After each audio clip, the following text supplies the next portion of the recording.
Assalamualaikum warahmatullahi wabarakatuh.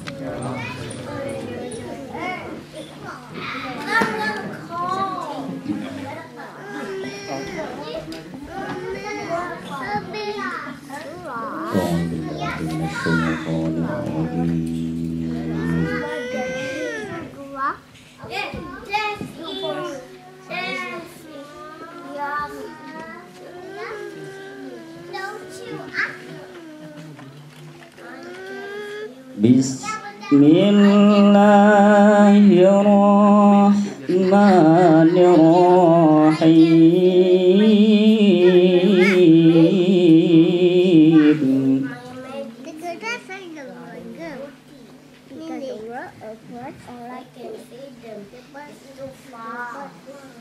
Subhanalladzi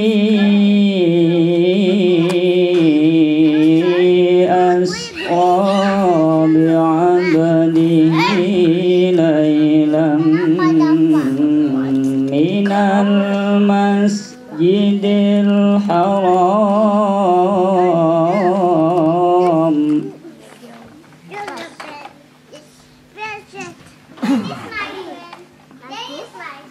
laylan minal masjidil haram ilal masjidil aqsal ladzi barakna hawlah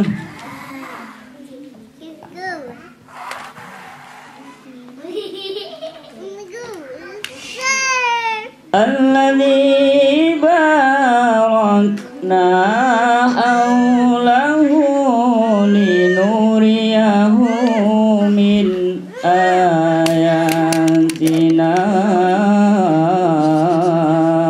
innahu huwas sami'ul basir.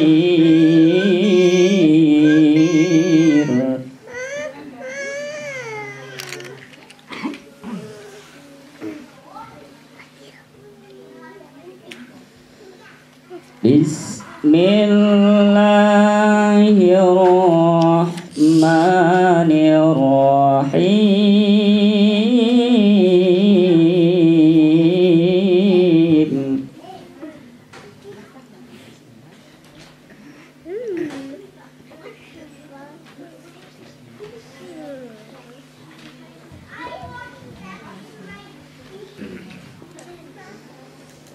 Syahrul Ramadan alladzi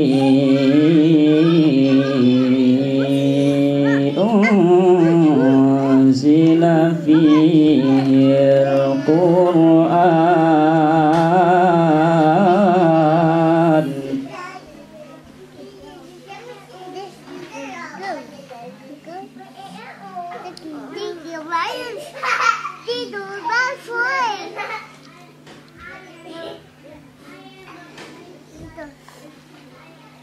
hudan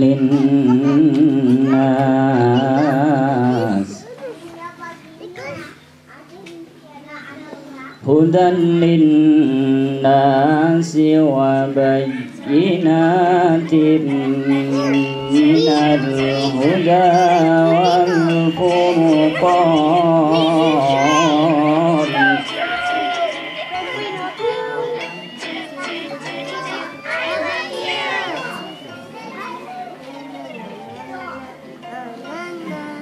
Faman syahida minkumus syahra falyasum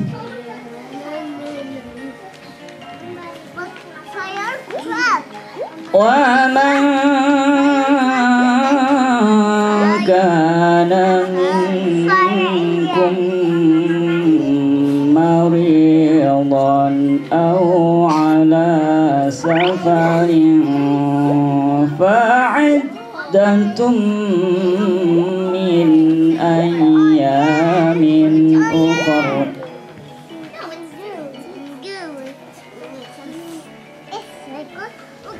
Yuridullahu bikumul yusra la yuridu بكم العسر ولتكملوا العدة ولتكبروا الله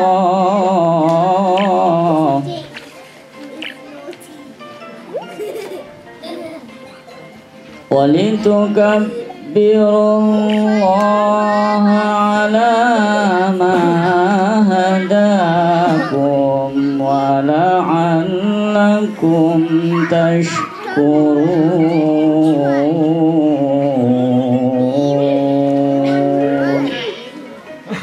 صدق الله العظيم.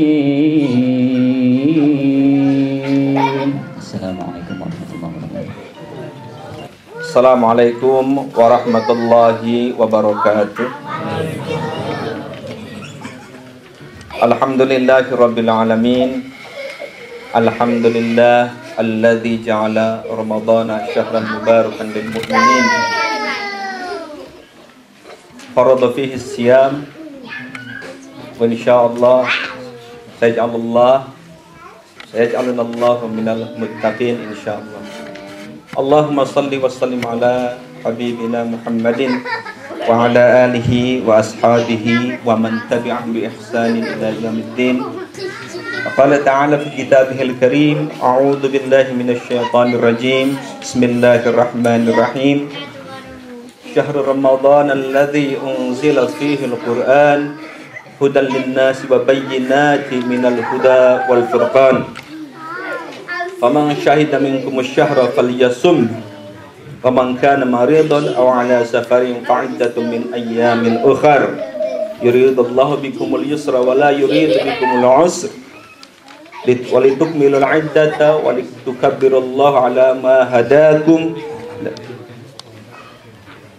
wa la'allakum tashkurun. Amma ba'du. Bapak Ibu yang dirahmati Allah Subhanahu wa taala, mari kita bersyukur kepada Allah.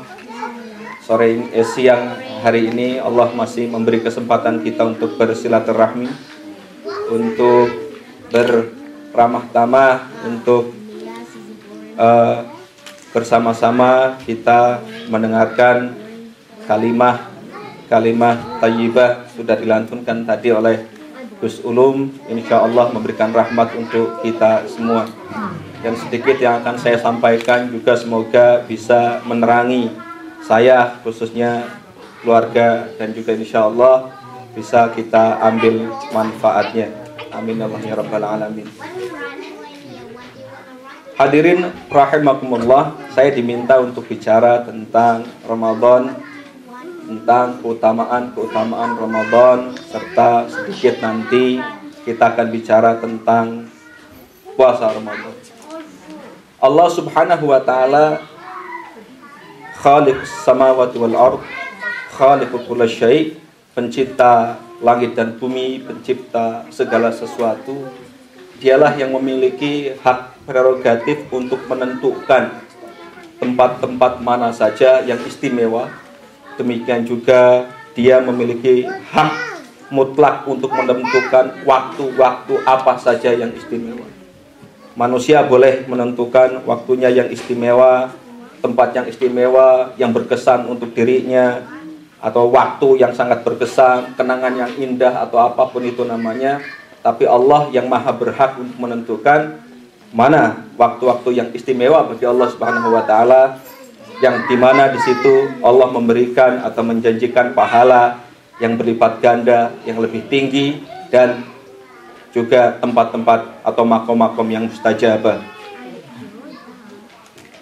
Di antaranya Allah untuk waktu-waktu yang istimewa ini adalah sepertiga malam terakhir, di mana dalam hadis qudsi dikatakan bahwa Allah yang zilu ila sama'id dunya ya fi salasil awakhir minal lail, bahwasanya Allah turun ke langit dunia pada sepertiga malam terakhir ya. Jadi disitulah doa-doa mustajabah. Nah, dari 12 bulan yang kita miliki juga Allah kemudian memberikan keistimewaan kepada bulan Ramadan yang akan kita jelang insyaallah dalam beberapa hari lagi.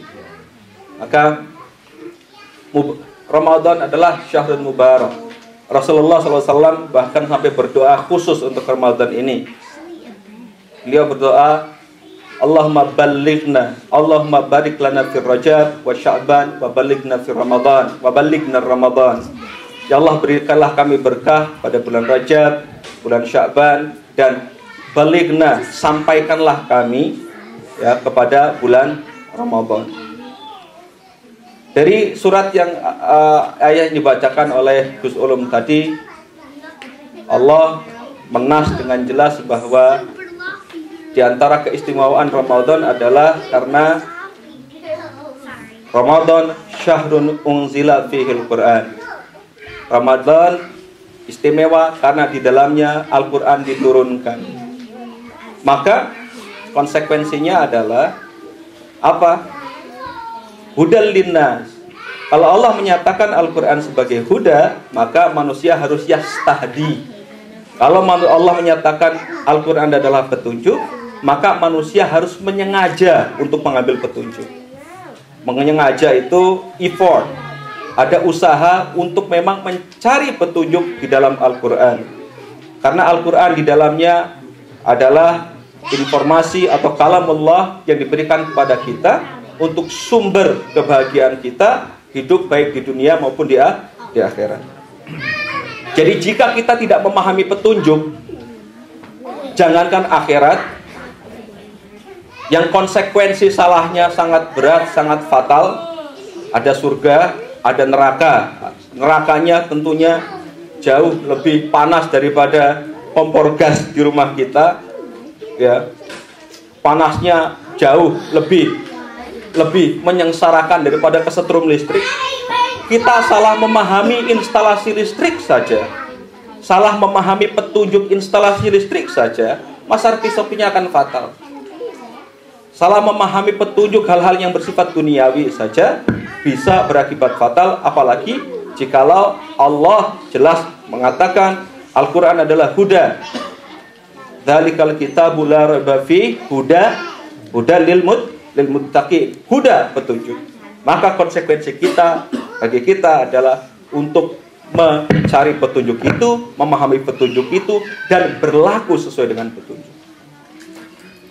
Hudal linnasi wa bayyinati minal huda wal furqan.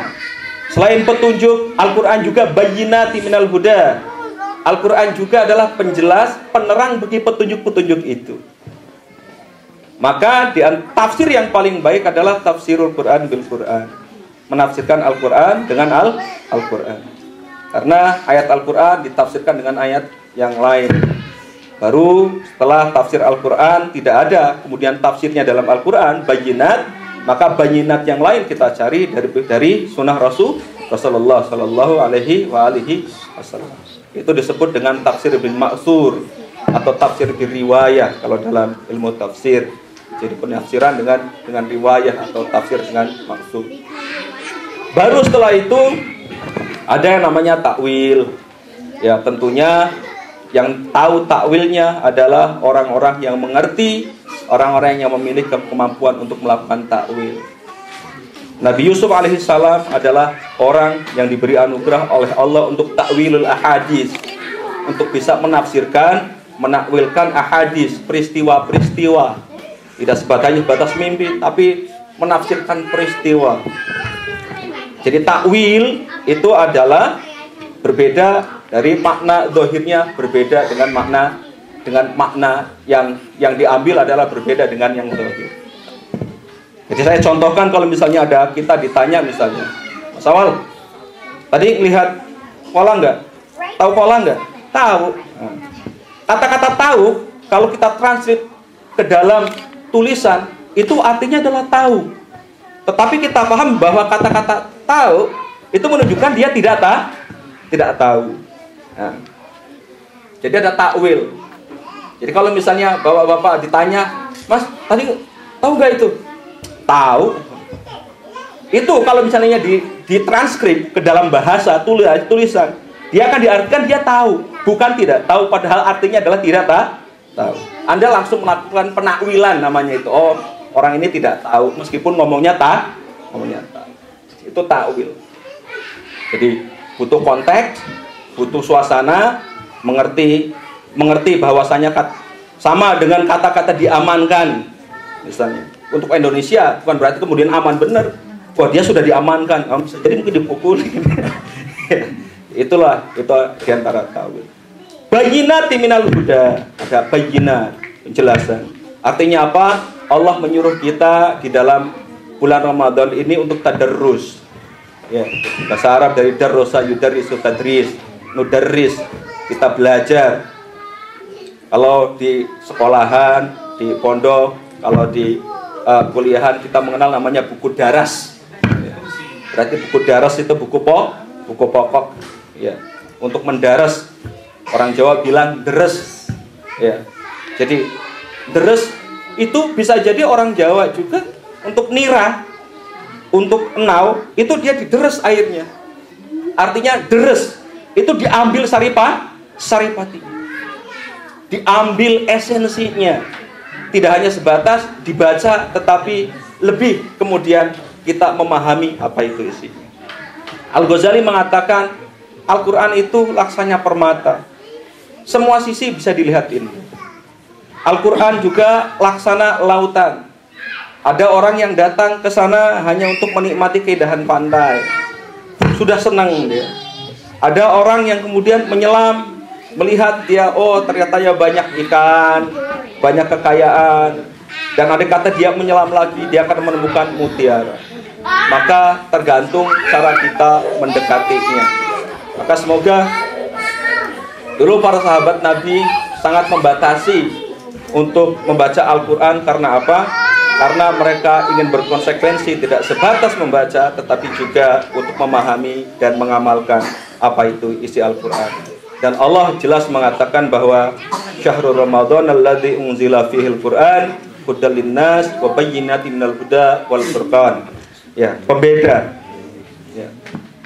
Furqan adalah pembeda bainal haq wal batil, yang membedakan antara yang hak dan yang batil. Al-Quran sudah menjelaskan semuanya. Kita tinggal membaca, memahami dan mengamalkan dalam hidup kita. Ditegaskan kembali oleh Allah Subhanahu wa taala, dan itu bisa kita ambil intisari bahwa Ramadan adalah Syahrul Quran. Ramadan adalah bulannya Al-Quran. Hadirin rahimakumullah, Rasulullah SAW juga mengatakan bahwa tidak ada Allah di bulan Ramadan ini, dia selain setiap hari Allah banyak sekali kemudian itqa artinya membebaskan manusia dari api neraka. Dan doa-doa di bulan Ramadan lebih mustajabah dibanding bulan-bulan yang lain. Kenapa? Karena sekali lagi Allah punya hak istimewa untuk menetapkan waktu-waktu mana yang dia pilih, menetapkan tempat-tempat mana yang mustajabah. Kemudian yang lebih penting lagi di dalam bulan Ramadan ini ada yang disebut dengan Lailatul Qadar. Ini adalah salah satu kasih sayang Allah Subhanahu wa taala. Allah mengerti bahwa kullu bani Adam khata'un, kata Rasul, setiap anak Adam itu punya dosa. Setiap hari kita baik yang terhitung oleh kita maupun tidak dihitung, baik yang kita akui maupun tidak kita akui, kita sering berdosa. Maka Allah Subhanahu wa taala menciptakan Ramadan. Allah Subhanahu wa taala kemudian menciptakan satu malam di bulan Ramadan di mana orang bisa kemudian melebur dosa-dosanya, menghapus dosa-dosanya.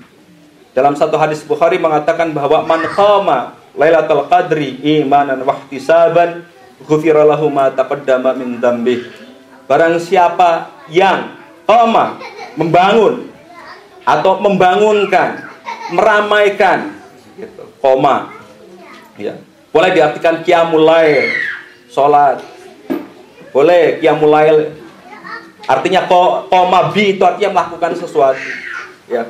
Kayak qiyamul lail, membaca Al-Qur'an di malam Lailatul Qadar ini, Nabi mengatakan ghufirallahu ma taqaddama min dzambi. Allah akan mengampuni segala dosa-dosanya yang telah lalu. Di samping hadis masyhur yang selalu kita dengar bahwa man shoma ramadhana imanan wa ihtisaban ghufira lahu ma taqaddama min dhanbi. Barang siapa yang berpuasa imanan, dengan penuh iman, artinya apa? Hanya untuk Allah Subhanahu wa taala, wahtisaban, kemudian berharap pahala, berharap hisab, berharap balasan dari Allah Subhanahu wa taala, dan selalu ihtisab juga artinya adalah counting, hisab, menghitung, dihitung puasanya dari awal, dari pagi sampai kemudian berbuka, seluruh Ramadannya kemudian diperhatikan dari tata caranya bicara, tata cara dia berpikir, tata caranya bertingkah laku, maka Allah menjanjikan ghufira lahu ma taqaddama min dzambi. Allah menjanjikan dia akan diampuni dosa-dosanya yang sudah berlalu. Ini fasilitas yang diberikan Allah Subhanahu wa taala bagi kita hambanya yang mudah sekali untuk berdosa. Kita hambanya yang susah sekali, kadang-kadang kalah untuk berhadapan dengan setan. Maka di bulan Ramadan ini Allah pun memberi fasilitas dengan setan-setan diikat karena sayangnya kepada kita. Maka Rasul mengatakan bahwa idza jaa Ramadan futihat abwabul jannah wa ghilqat abwabun niran wa suffidatis syayatin atau wasul siratis syayatin dalam redaksi hadis yang lain. Jika datang bulan Ramadan, maka pintu-pintu surga dibuka. Kasir mengatakan bahwa manusia dimudahkan untuk berbuat baik. Ya. Manusia dimudahkan untuk berbuat baik. Kenapa? Karena diberi pahala yang berlipat ganda. Manusia yang homo economicus ini selalu menghitung hal-hal mana yang paling menguntungkan. Mana yang paling menguntungkan. Jika Allah dalam bulan-bulan biasa, hari-hari biasa mengatakan bahwa pahala itu 10 sampai 700 derajat. Dari 10, man jaa bihasanatin falahu asyru amsalihha. Barang siapa yang melakukan kebaikan 1, maka dia akan dibalas dengan 10 kali lipat. Ya. Luar biasa. Itu hari biasa. Apa ada kita misalnya dikasih 1 piring kembali kemudian 10 piring? Kirim 10 pisau piring, apa itu ya? Ya alhamdulillah kalau dikembalikan dengan 1 piring lagi. Ya alhamdulillah juga kalau sudah dikembalikan kosong, Bu, alhamdulillah ini sudah dicuci, misalnya piringnya saja. Tapi Allah bi asri amsali ila sab'i mi'atin dha'fan, sampai 700 kali lipat. Apa itu 700 pahala? Pahala sedekah. Pahala sedekah. Wasalul ladzina yunfikuna fi sabilillahi kamathali habbatin ambatat sab'a sanabil fi kulli sumbulatin mi'atu habbah. Allahu yudha'ifu liman yasha' wallahu wasi'un. 10 sampai 700. Tetapi di bulan Ramadan hitungannya tidak begitu. Hitungan itu ditiadakan. Allah mengatakan kullu amal ibni adama lahu illa syiyam fa innahu li wa ana ajzi. Seluruh amal anak Adam itu untuk diri mereka sendiri, kecuali puasa ini, karena puasa ini untukku dan aku sendiri yang akan memberikan balasannya. Dengan pahala kontinum yang kalau sudah kontinum nggak terhingga, masih terhingga ya? Sudah tidak terhingga, tak terhingga, dari 0 sampai tak terhingga. Ya. Kalau tak terhingga tidak berarti semuanya banyak, berarti ada 0 juga. Ada orang yang masuk dalam kategori Rasulullah, ya, wa kam min shaimin, ya, kam min shaimin laisa lahu min syamihi ilal ju'wal atash. Berapa banyak orang yang berpuasa dan dia tidak mendapatkan apa-apa dari puasanya selain lapar dan dahaga. Itu 0. Ya, dalam skala Likert misalnya. Ya. Itu 0 sampai tak terhingga. Ada yang 0. Siapa itu? Orang yang berpuasa tetapi dia tidak bisa menahan dirinya untuk rofa, berkata kotor. Kotor itu porno bisa, membuat telinga sakit bisa, membuat orang tersinggung bisa, membuat tidak enak bisa, atau suudzon, ya, dzon kita. Iyyakum wadzon, kata Rasulullah, fa inadz dzanna akdzabal hadits. Jauhilah kamu dari dzon, prasangka, karena dzon itu adalah akdzabal hadis, itu seburuk-buruk kejadian atau sebohong-bohongnya kejadian. Karena kita menyangka sesuatu terjadi, padahal kita tidak bisa memastikan apakah sesuatu itu terjadi apa tidak. Oh. Ya, kalau saya menyangka, Pak Ali mungkin sedang tadarus sekarang. Meskipun nggak kejadian, itu doa. Tetapi kalau menyangka orang buruk, ya, kalau dia tidak kejadian, itu namanya suudzon. Ini adalah akdzabal hadis. Makanya hati-hati tangan kita ketika mengetik, ya, status lah, apalah, ya, pikiran kita ketika kita berpikir. Karena Allah itu zahiran wa batinan. Allah itu zahir dan batin. Latifun khabir, alimun bidzati syudur. Allah itu latifun khabirun. Allah itu maha lembut, artinya mengerti, ya. Khabir, maha tahu. Alimun bidzati sudur, maha mengetahui apa yang terdetik di dalam hati. Ya. Apalagi yang sudah terstatus, apalagi yang sudah terucap, apalagi yang sudah tertulis. Wah.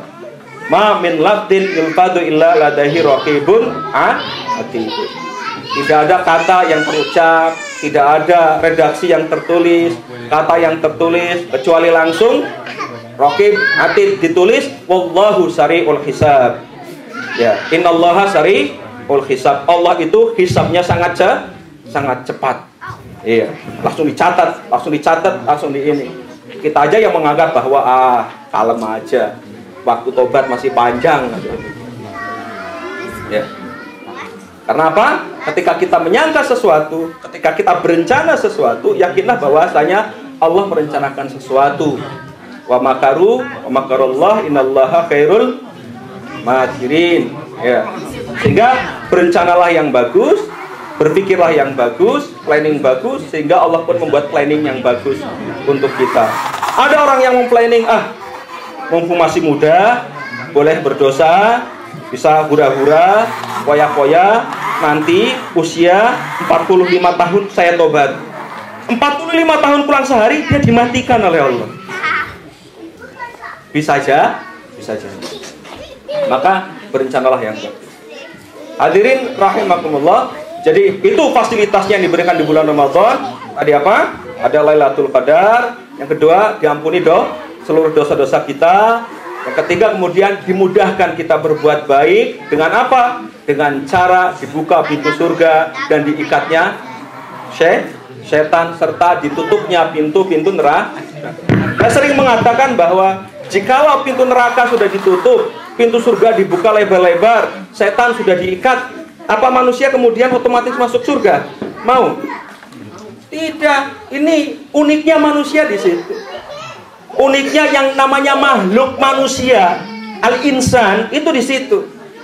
Ketika dilarang dia bantah. Iya. Ketika dilarang dia penasaran. Iya. Ketika disuruh masuk surga, ayo pintunya sudah dibuka, silahkan masuk. Enggak, dia malah jebol pintu neraka. Pintu nerakanya sudah ditutup rapat, dia tendangi, dia jebol. Nah, faktanya, ternyata di bulan Ramadan masih ada yang berbuat jahat. Ya. Ada baca koran di bulan Ramadan, pencurian tetap ada, perampokan tetap ada. Ya. Perbuatan jahat tetap ada. Kalau kata seorang ulama, itulah lemahnya manusia. Bahkan ketika setannya sudah diikat pun dia masih kalah. Apalagi di hari-hari biasa di mana setannya tidak diikat. Tapi sekali lagi Allah Subhanahu wa taala memberi fasilitas kita dengan fasilitas taubat. Sekali lagi, mari kita manfaatkan fasilitas Ramadan ini dengan apa? Dengan qoma Ramadhana imanan wa ihtisaban, shoma Ramadhana imanan wa ihtisaban, dengan tadarrusul Quran tadi, dan mari kita jaring Lailatul Qadar. Demikian, pas awal sudah 20 menit ya. Insyaallah. Terima kasih. Ada waktu sedikit nanti kita iya, demikianlah tadi paparan tentang Ramadan. Dan insyaallah kurang lebih tanggal 28 atau 29 Ramadan akan masuk, sisa kurang lebih sebulan. 3 minggu lagi kurang lebih. Nah sekarang dalam rangka memulai menyambut Ramadan, alhamdulillah kita sudah diberikan pencerahan.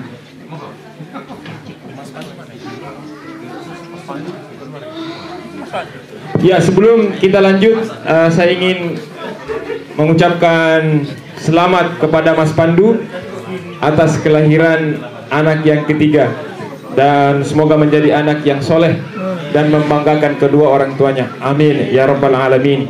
Mudah-mudahan salah satu doa kita di sini dikabulkan, tidak usah semua. Satu cukup. Selamat sekali lagi untuk Mas Pandu. Alhamdulillah. Selanjutnya mungkin Bapak Ibu ada yang ingin mengajukan pertanyaan, silakan. Atau jangan-jangan Bang, kita kena pepatah, kalau sudah datang makanan, halas. Ada yang bertanya, silakan. Silakan Bu. Assalamualaikum warahmatullahi wabarakatuh. Pertanyaan saya adalah, kadang saya sendiri misalkan, karena saya di sini sebagai student, ketika memasuki bulan Ramadan itu ada rasa karena kesibukan, sebenarnya tidak boleh menjadikan alasan kesibukan yang membuat ibadah kita selama bulan Ramadan itu menjadi kurang. Tapi itu terjadi gitu loh, dan setelahnya penyesalan ini datang gitu. Saya tidak ingin kejadian itu berulang terus. Bagaimana bagaimana saran Ustaz supaya bulan Ramadan itu, di luar bahwa sebagai student memang ada tugas ini dan itu, Ramadan itu bisa kegiatan yang mengikuti ibadah dan itu memperbaiki kualitas. Di sini saya sendiri kedepannya itu menjadi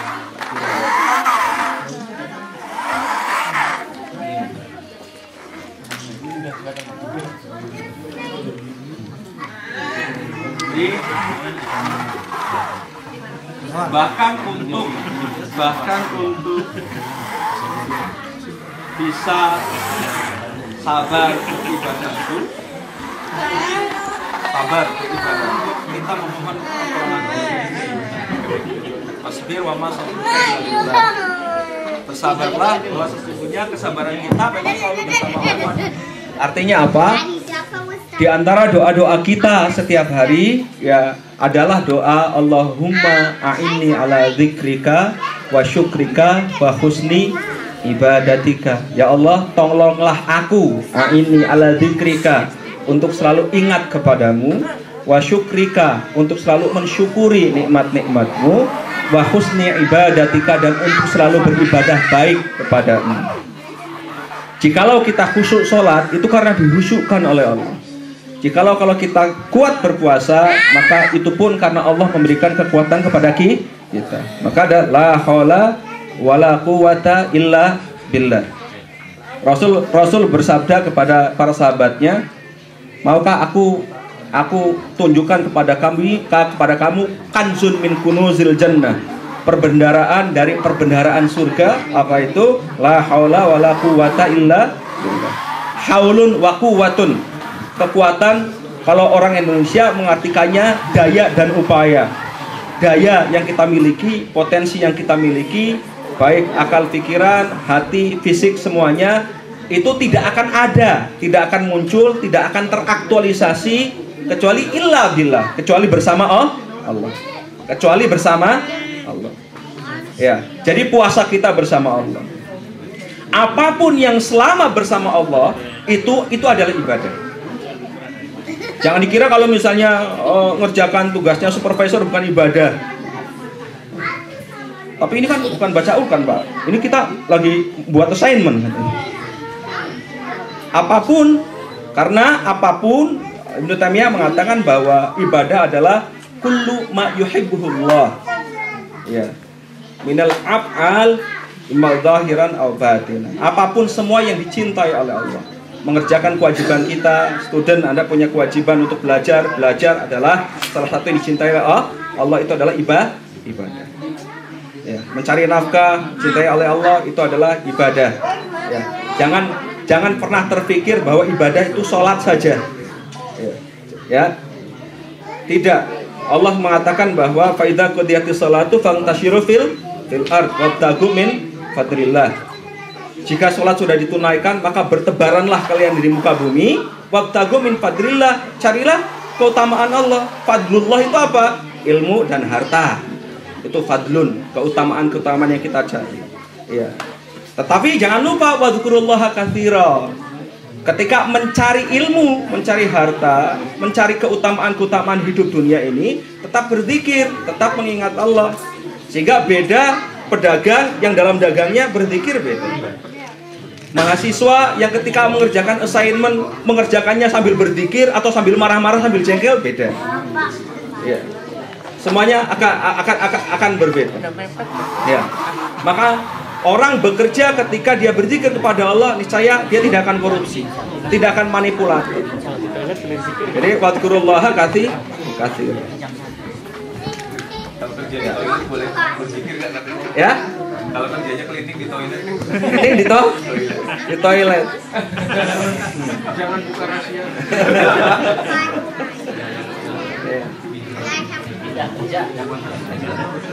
Bekerja itu, ya zikir itu ada dua macam. Zikir itu ada yang fi'lan, ada qaulan. Ya, salat kita itu zikir namanya. Waqimus sholata li dzikri. Dirikanlah salat untuk berzikir.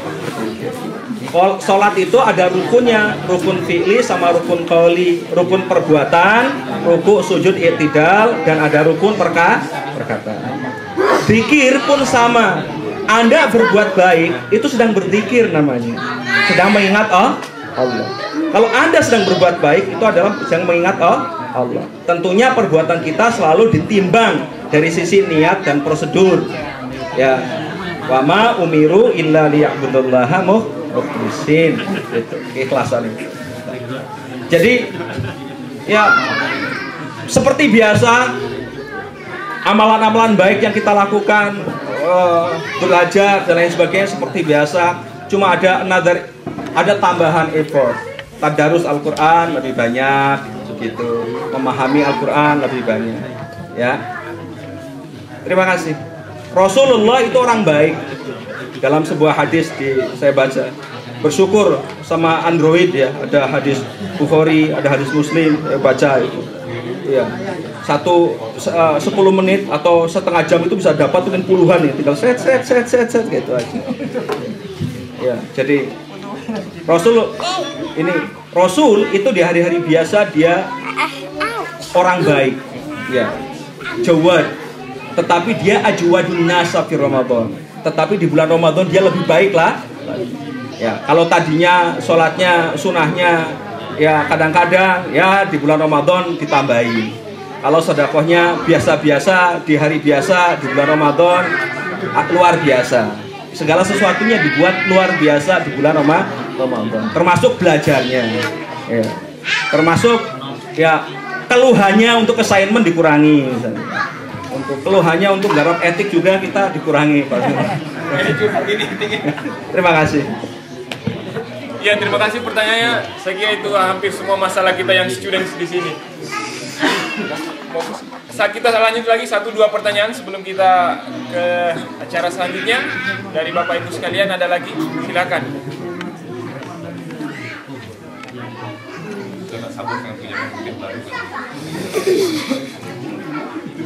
Bapak Ibu ada lagi yang mau bertanya tentang Ramadan? Oh ya, silakan Pak Fuad.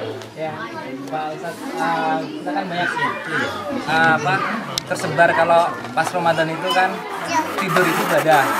Nah, kalau di sini mungkin kalau student kan otomatis tidur atau enggak tergantung assignment kan. Kalau assignment ada ya otomatis nggak tidur. Nah, masalahnya hadisnya itu bisa nggak diterangin bagaimana itu yang tersebar itu tidur itu ibadah. Jadi mau ngapain, mau ibadah dulu, ngapain tidur gitu. Jadi mungkin tadi jelasin. Kalau kita sepakat dengan tema ibadah yang tadi dinyatakan Ibnu Taimiyah, maka tidur adalah ibadah. Tidur kita, makan kita, bangun kita, duduk kita, minum kita, itu semuanya adalah ibadah. Ya. Tetapi bahwa ibadah itu kemudian bertingkat-tingkat pahalanya, maka membaca itu lebih baik daripada tidur. Mencari nafkah lebih berpahala daripada tidur. Karena a'malul muta'addi khairun minal lazim. Ini kaidah fikih. Jadi perbuatan kita yang muta'addi berdampak secara sosial, berdampak kepada orang lain jauh lebih baik daripada perbuatan yang hanya berdampak untuk diri sendiri. Jadi nyapu jalan bermanfaat itu ya lebih baik daripada misalnya diam sambil berzikir, misalnya subhanallah subhanallah subhanallah, kemudian Anda memberi bantu orang lain itu berpahala ya, dua-duanya berpahala. Lebih baik mana? Lebih baik yang membantu orang. A'malul muta'addi khairun minal lazim. Dua-duanya ibadah, betul. Tapi bahwa tingkat-tingkat pahala ibadah Allah ulama mengatakan tadi dalam kaidah fikih bahwa yang berdampak untuk orang lain lebih banyak itu jauh lebih afdol. Ini masalah afdoliyah. Kalau dikatakan tidur adalah ibadah, iya. Ya, ngapain saya tidur kalau bukan ibadah? Ya. Ya, gimana, Pak? Gimana? Oh, kalau tidur tinggalkan. Kalau tidur kemudian dengan niat tinggalkan sholat itu dosa. Tapi dia terlambat sholat karena ketiduran, dia tidak dosa. Tidak. Jadi tidak ada perbuatan yang tidak sengaja kemudian berdosa. Nabi mengatakan yurfa'ul qalam rufi'al qalam an salasin an-naim hatta yastayqin was-sabiyyu hatta yahtalim wal majnun hatta yufiqa. Hukum diangkat dari 3 macam orang. Pertama, orang tidur sampai dia bangun. Jadi kalau ada orang lindurnya kemudian misuh-misuh dalam bahasa Jawa atau bergibah, lindurnya apa? Dia out of law. Ya. Makanya as-sabiyyu hatta yahtalim, bayi sampai dia dewasa. Perbuatan orang yang belum mumayyiz tidak dihitung. Wal majnun hatta yufiqa, dan orang gila sampai dia sembuh dari gilanya. Maka kalau bapak-bapak ingin berpuasa, tidak puasa, tapi kemudian tidak berdosa, padahal Anda sehat, ya hanya satu itu alternatif. Menjadi orang gila. Ya, saya ingin puasa, nggak puasa, tetapi saya sehat, gimana caranya? Gila. Gitu. Itu tidak ada dong. Terima kasih. Gitu. Assalamualaikum warahmatullahi wabarakatuh. Mohon maaf karena posisi kaki belum sepenuhnya pulih, jadi mungkin duduk saya nggak bisa diam ini. Pertama-tama saya ucapkan terima kasih kepada bapak-bapak dan ibu-ibu sekalian atas kehadiran dan telah meluangkan waktu untuk datang ke acara kita ini. Ini sebagai salah satu bukti kepedulian kita terhadap pentingnya silaturahmi, bertemu dengan saudara-saudara kita. Mungkin kalau boleh mengambil sebuah kisah yang pagi tadi baru saya dapatkan dari seorang teman, di mana di Amerika sana ada seorang mu'alaf yang sangat berbahagia sekali bisa pergi sholat Jumat, dan dia atas konsekuensi dia pergi sholat Jumat itu dia harus beristirahat bed rest selama 6 bulan. Dan bukannya dia merasa kapok karena sudah melakukan sholat Jumat tadi, karena harus istirahat 6 bulan bed rest sepenuhnya, dia malah menginginkan untuk pergi kembali bertemu dengan saudara-saudaranya. Luar biasa hikmah yang Allah telah berikan kepada saudara kita itu. Mungkin kita tidak merasakan kenikmatan yang sama. Bagaimana dia berusaha untuk bisa pergi ke masjid hanya untuk bersilaturahmi dengan saudara-saudara muslim lainnya. Mungkin semoga kita sama-sama dilapangkan hati dan langkah kita untuk bisa senantiasa selalu berbahagia bertemu dengan saudara-saudaranya seiman. Di kesempatan kali ini AGM 2014 memang agak sedikit berbeda, karena di tahun 2013 yang lalu di media AGM juga kita diamanahkan, pengurus yang saat ini diamanahkan untuk melakukan merubah MIAS menjadi sebuah inkorporasi atau menjadi sebuah organisasi yang diakui oleh pemerintah South Australia. Dan untuk menuju ke sana ada banyak hal yang harus kita lakukan. Salah satunya adalah melihat atau mereview konstitusi yang sudah disusun pengurus MIAS sebelumnya, dan ini baru diterbitkan di tahun 2001 ya Pak Hendar ya. Dan setelah kita lakukan gap analisis, memang ternyata antara yang dibutuhkan pemerintah South Australia dengan konstitusi yang kita miliki gapnya terlalu jauh. Akhirnya pada saat itu kita lakukan, kita putuskan untuk merevisi konstitusi tersebut agar fit dengan apa yang diinginkan para pendiri MIAS sebelumnya dan juga masuk kepada kriteria yang diminta oleh pemerintah South Australia. Atas dasar itu kami MIAS membentuk sebuah tim untuk merumuskan adendum konstitusi tersebut yang kami rasa sudah mewakili dari beragam pemikiran. Ada yang berasal dari student. Kalau bicara dari latar belakang pendidikan, ada yang student, ada yang PR. Terus ada juga yang latar belakangnya mungkin dari ormas yang berbeda gitu ya. Dan ini sudah mewakili, kami merasa sini sudah cukup mewakili. Bahkan kita juga memasukkan satu saudara kita yang mualaf, yaitu Brother Anthony Krem, untuk membantu kita melakukan review terhadap penggunaan bahasa di dalam konstitusi tersebut. Dan pada dasarnya perubahan konstitusi kita mengacu ke konstitusi yang lama. Dan perubahan yang paling mendasar adalah sebelumnya kita menggunakan bahasa Indonesia, di mana terminologi yang digunakan di sana kita menggunakan istilah ketua, sekretaris, dan bendahara.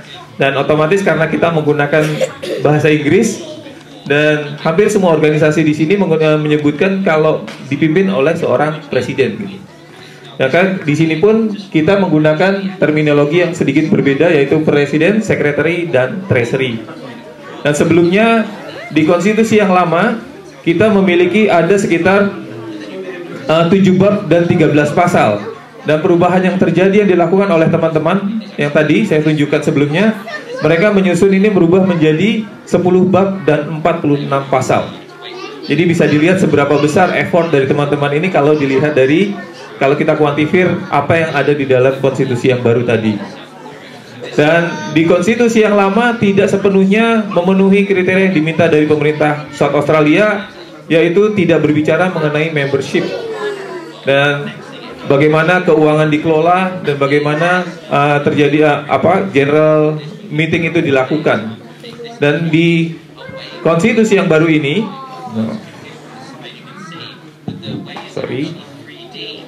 saya biasa pakai Mac.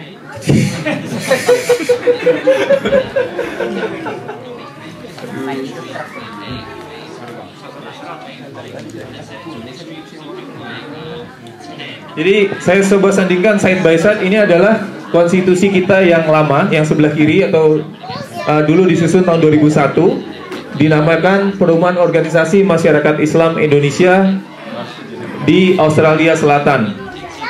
Dan di sini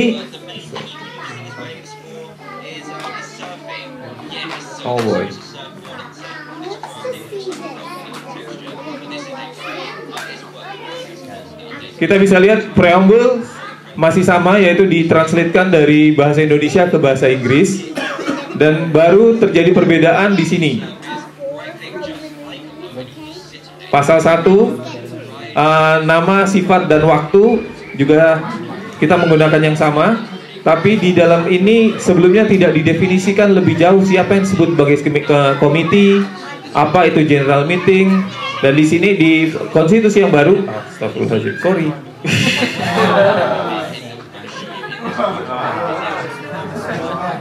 Saya nggak tahu ini, Pak.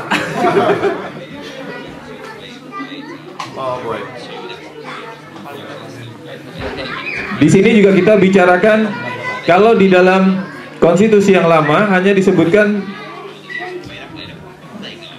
MIAS adalah organisasi kemasyarakatan yang memiliki visi dan misi karakter Islam gitu. Dan anggotanya adalah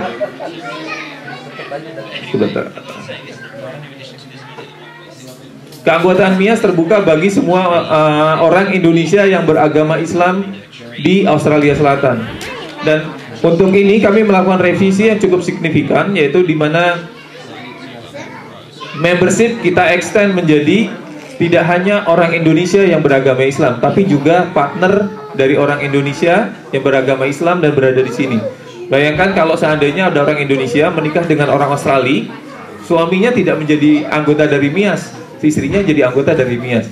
Nah, ini menjadi kita melihat adanya ketidakadilan di sana gitu. Makanya kita kita definisikan bahwa non-Indonesian citizen who are partners of Indonesian citizen. Jadi diperkenankan menjadi secara otomatis menjadi member dari MIAS. Ini salah satu perubahan yang cukup signifikan. Jadi intinya adalah kami mencoba menyusun ini semua untuk memenuhi apa yang diinginkan pengurus sebelumnya dan apa yang diinginkan di konstitusi yang dibutuhkan untuk bisa masuk menjadi sebuah incorporation. Dan di konstitusi sebelumnya tidak berbicara mengenai general meeting. Di sini kita bicarakan secara jelas dan detail bagaimana general meeting itu dilakukan dan apa saja yang menjadi persyaratan di dalam general meeting itu sendiri. Yang di sini disebutkan mengenai waktu dari annual general meeting. Jadi there shall be an annual general meeting by July setiap tahunnya. Jadi kalau memang kita semua bersepakat kalau annual general meeting dilakukan sebelum bulan Juli, maka ini akan kita tetapkan gitu. Dan biasanya memang kita melakukan general meeting pada pertengahan atau awal bulan Juni, selama medio Juni.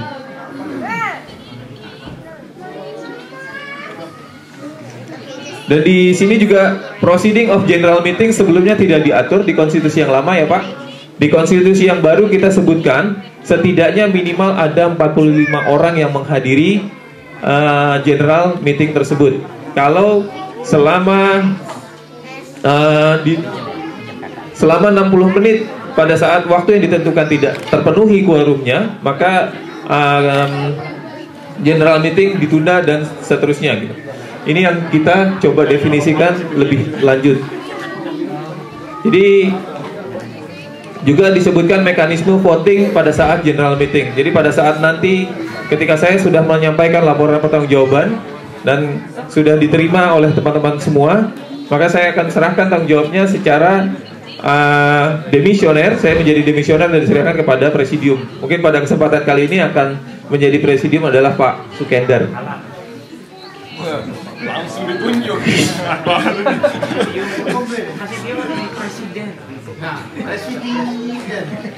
Dan sebagian materi juga sudah kami cetak dan pengurus juga semuanya sudah membaca mengenai draft ini.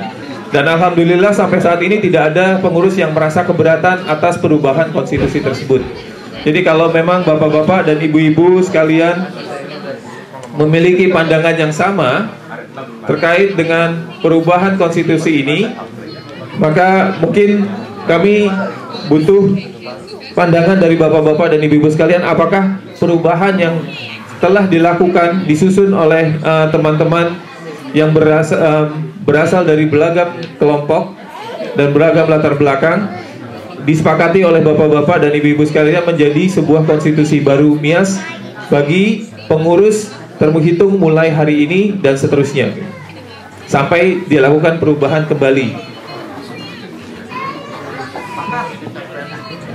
Adakah bapak-bapak yang merasa keberatan atau bapak-bapak dan ibu-ibu yang merasa keberatan terhadap perubahan konstitusi yang baru saja kami sampaikan?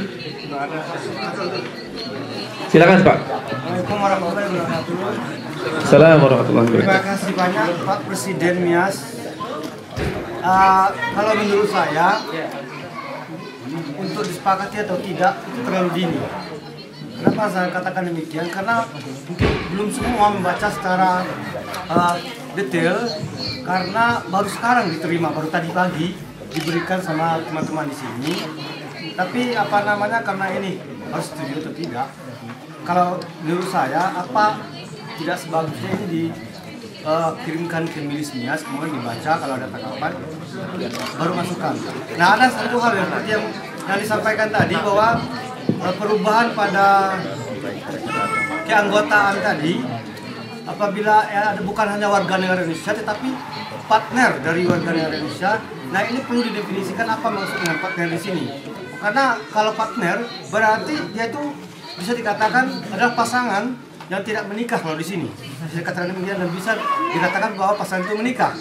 Nah, ini bahasa ini menurut saya pribadi ini agak rancu.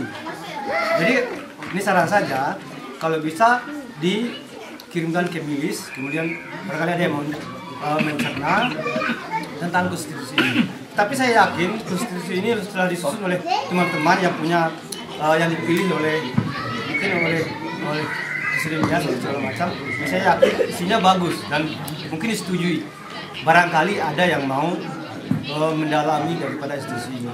Nah, yang saya agak sedikit meragukan tadi adalah masalah partner tadi, karena kita lah namanya Muslim, jadi harus jelas. Nah itu saja, terima kasih. Baik, terima kasih banyak atas masukannya Pak Alfian. Sebetulnya pada saat pengiriman undangan AGM ini, saya sudah pesan ke Pak Sekretaris untuk melampirkan draft ini ke dalam email yang dikirim. Mungkin ada sedikit kendala teknis. Saya sangat berterima kasih atas masukan ini. Saya berpikir teman-teman sudah menerima itu semua. Makanya tadi saya secara berani langsung saya bilang ini kita lakukan perubahan dan saya berharap teman-teman sudah membaca semua. Oke, kalau memang kondisinya begitu, baiklah, nanti mungkin secara garis besar saya sudah sampaikan apa yang menjadi konstitusi baru dan semoga AGM ini menjadi salah satu media. Kalau memang biasanya orang Indonesia itu pada dasarnya kalau ditanya apakah ada pendapat, biasanya diem semua gitu. Apalagi kalau ditanyanya lewat email. Ya kalau pakai bahasa surat itu, makanya di orang pemerintahan selalu biasanya di dalam surat ketika kita minta persetujuan ada satu klausul. Apabila dalam waktu 1 minggu tidak memberikan pendapat maka dianggap menyetujui gitu. Nah, itu makanya biasanya orang-orang pemerintah sering begitu ya Pak ya. Karena kalau kita bilang tolong berikan pendapat, tidak diberikan biasanya, tidak ada yang menyampaikan pendapat. Tapi saya sangat berterima kasih. Baru sekali ini saya dengar pendapat dari Pak Alfian. Apalagi sangat peduli mengenai partnership. Gitu. Ini masalah mungkin terminologi ya Pak Kender ya. Pak Kender mungkin bisa cerita sedikit. Jadi kalau partner untuk nias ya yang dimaksud ya suami istri. Jadi karena kita berpikir itu dengan kalau sudah nias Islam berarti frameworknya adalah frame of thought-nya, kerangka pikirnya adalah kerangka tentang Islam. Sehingga ketika partner dalam arti partner gitu ya dalam hubungan rumah tanggaan begitu otomatis adalah partner sah gitu, yang sudah menikah. Tidak kemudian mari kita berjalan lagi meskipun kita ini ya nggak bisa karena Islam sudah. Mungkin begitu Pak. Jadi kita selalu berasumsinya begitu. Partner dalam Islam itu suami istri.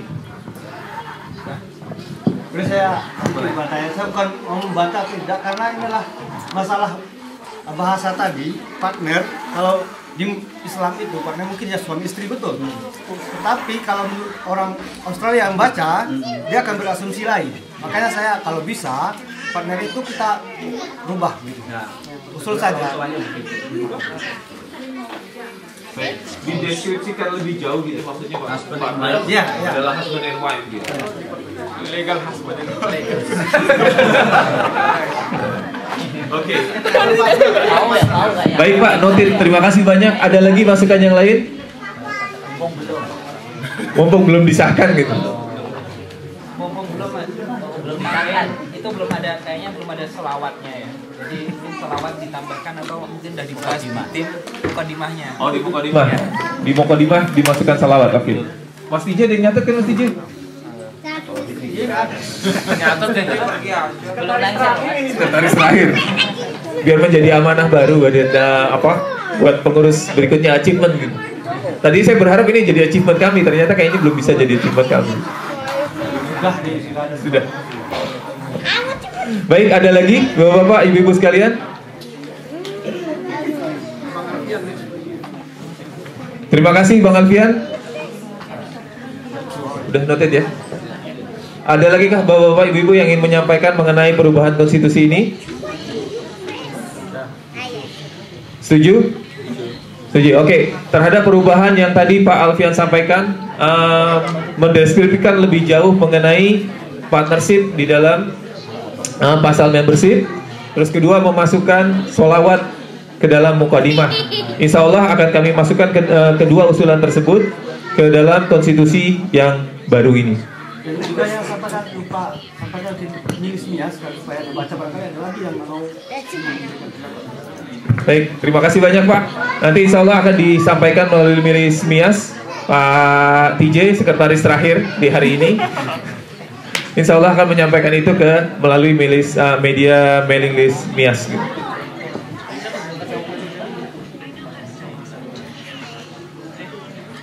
Sip. Atau mungkin Pak Ali konsisten dengan yang Pak Ali katakan tadi. Jadi pastikan saja besok masukkan ke dalam Milis Mias.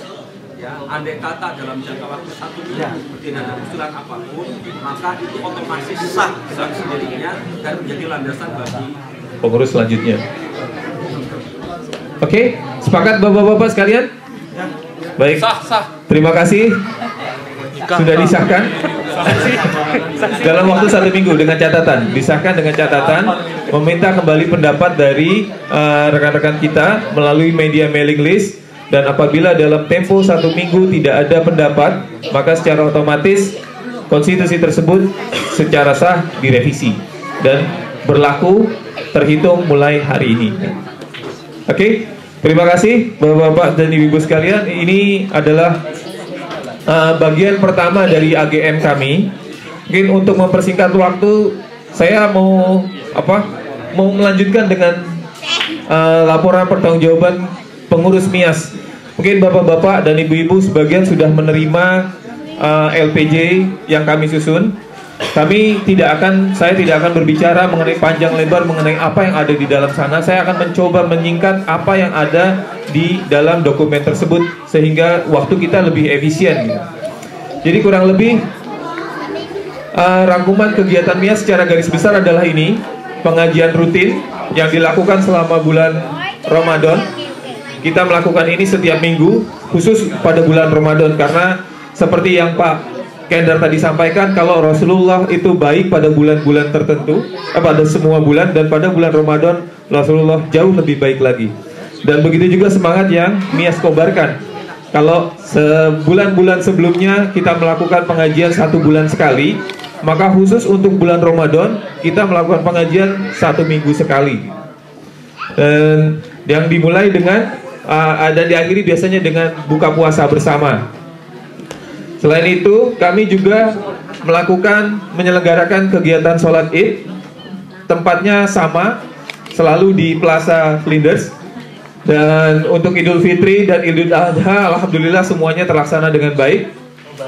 Dan satu hal yang menjadi catatan bagi kami, karena kami mencanangkan adanya kajian khusus perempuan, khusus ibu-ibu di periode kami tidak dapat terlaksana karena berbagai alasan gitu.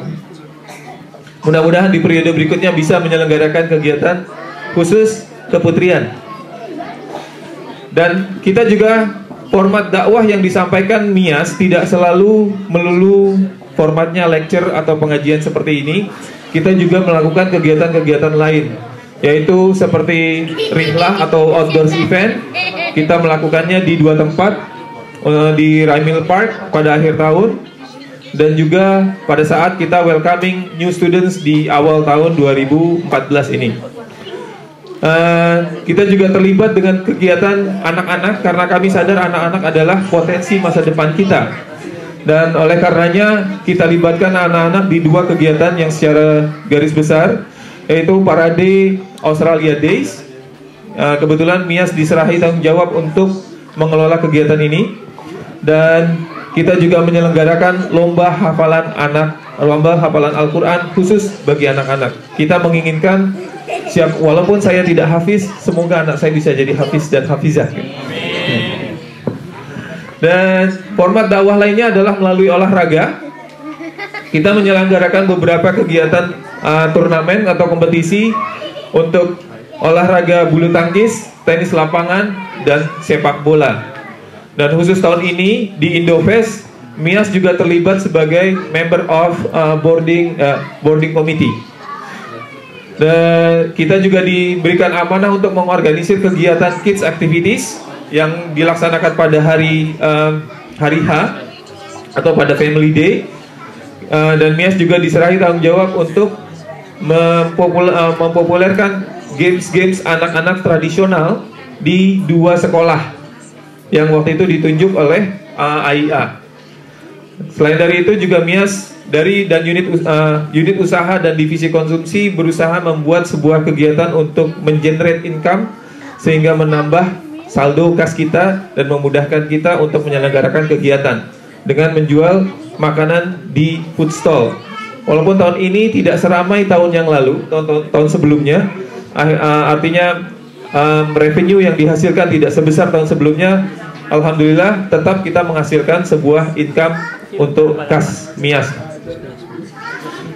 Dan kegiatan yang baru tahun ini kita selenggarakan, sebelumnya saya belum pernah melihat ada kegiatan yang similar, yaitu kita menyelenggarakan camping di Runka. Di sana kita bisa terlibat langsung dengan kegiatan aktivitas di alam bebas. Ada yang kanu, boat fishing sesuai dengan hobinya masing-masing. Dan yang saya kagumi pada saat itu juga kita melakukan kegiatan keagamaan, yaitu melakukan sholat qiyamul lail berjamaah, terus ada juga kultum dan sholat subuh berjamaah, di mana di sana terlihat sekali kebersamaan kita walaupun dengan latar belakang yang berbeda. Waktu itu imam, saya masih ingat sholat subuhnya itu dipimpin oleh imam yang biasa menggunakan kunut, tapi pada saat hari itu, khusus pada hari itu tidak menggunakan kunut. Mungkin lupa, Pak. Mungkin lupa. Siapa ini? Imamnya pelupa. Siapa ya? Sesuai dengan tema yang pada saat itu, tausiah yang disampaikan pada kesempatan tersebut. Dan MIAS juga terlibat langsung dalam membantu refugee yang baru datang khususnya refugee muslim, karena kita menginginkan agar mereka tetap menjaga keislamannya selama berada di Australia. Jangan sampai pandangannya berubah karena yang membantu mereka adalah lebih banyak kaum-kaum non-muslim. Ini tanggung jawab kita. Bahkan Allah memesan kepada kita di surat Ali Imran 102 ya Pak ya, janganlah sampai kita meninggal dalam keadaan tidak Islam. Itu yang diamanahkan oleh Allah kepada kita semua. MIAS juga berkolaborasi dengan organisasi-organisasi yang lain yang ada di di South Australia ini. Khusus kalau tidak hanya organisasi yang berasal dari Indonesia, juga kita terlibat langsung atau berkomunikasi langsung dengan Australian government. Ada SA Multicultural, juga pemerintah Australia melalui SA Police sering berkomunikasi langsung dengan kami. Dan juga terakhir yang berinteraksi dengan kita adalah imigrasi dari Australia. Mereka ingin mengantisipasi seandainya ada potensial-potensial yang merugikan bangsa Indonesia, khususnya masyarakat muslim di South Australia gitu.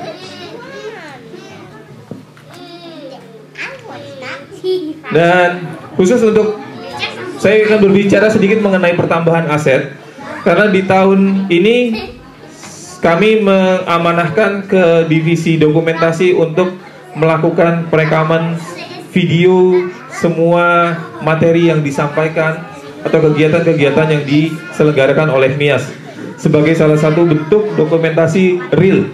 Seperti tadi Pak Kendar sebutkan, ketika kita ditanya, kamu tahu tentang ini? Tahu.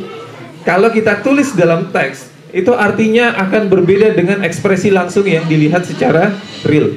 Oleh karena itu, kita minta agar ada dokumentasi video, bukan hanya sebagai salah satu bentuk pembelajaran di masa yang akan datang, juga meminimalisir resiko potensi konflik seandainya dikatakan ada isu-isu yang mungkin bisa memecah.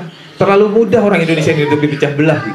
Divide et impera itu terlalu mudah. Bahkan belakangan ini pun terlalu mudah kita untuk dipecah belah. Makanya kita memerlukan satu bukti otentik yang bisa menjadi sebuah rujukan bagi kita semua. Dan kita juga menambah beberapa aset, yaitu dalam bentuk spanduk, karena ada beberapa kegiatan yang menjadi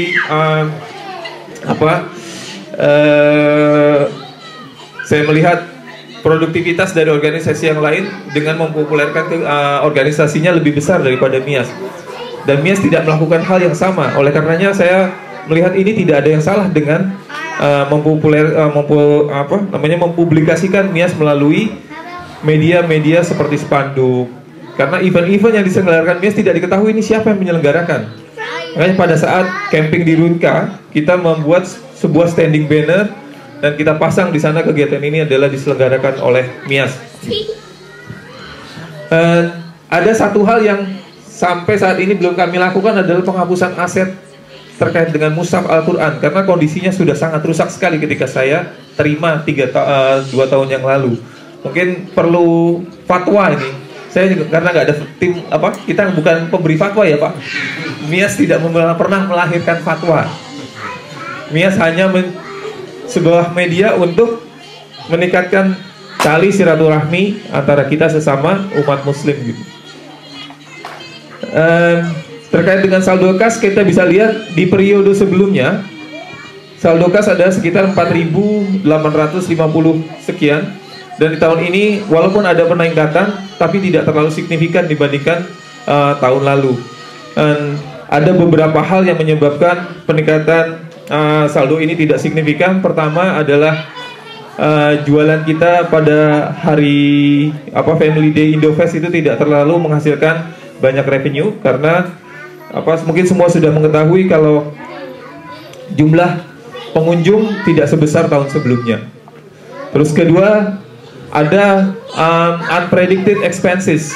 Pada saat kita melaksanakan kegiatan camping di Runka, ternyata ada pengeluaran-pengeluaran yang tidak kita proyeksikan sebelumnya, sehingga dan kami tidak ingin menjadikan ini sebuah beban tambahan kepada para peserta. Oleh karenanya kita ambil dari kas MIAS, dan itu berdampak kepada tidak terjadinya kenaikan secara signifikan di dalam kas MIAS untuk periode tahun ini. Dan untuk LAS MIAS secara umum, secara garis besar ada 3 program rutin yang dilakukan oleh LAS, yaitu adalah menerima dan menyalurkan zakat bapak-bapak dan ibu-ibu sekalian, baik itu zakat mal, zakat fitrah, zakat profesi. Dan juga kita memiliki ada program anak asuh atau kita menyebutnya sebagai bina generasi.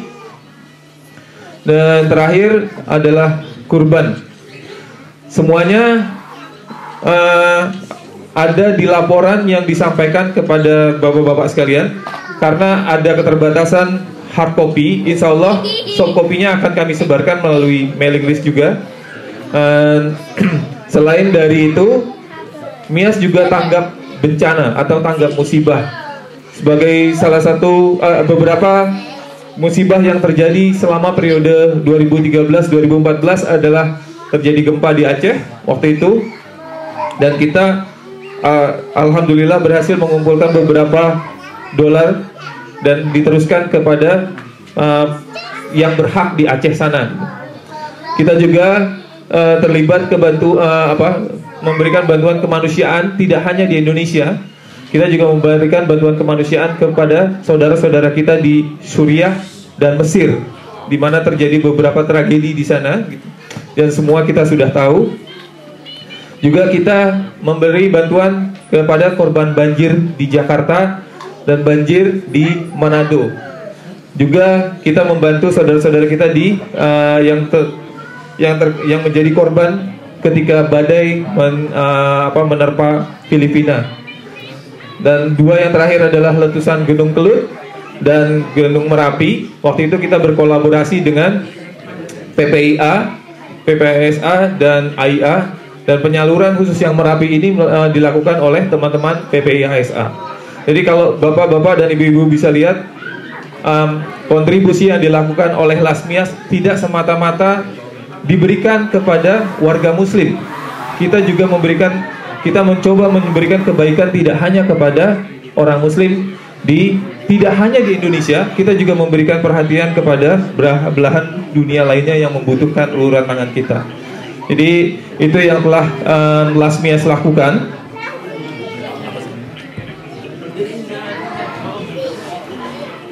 Dan lembaga-lembaga yang menjadi partner untuk mendistribusikan dana yang diterima oleh MIAS, semuanya kita mintai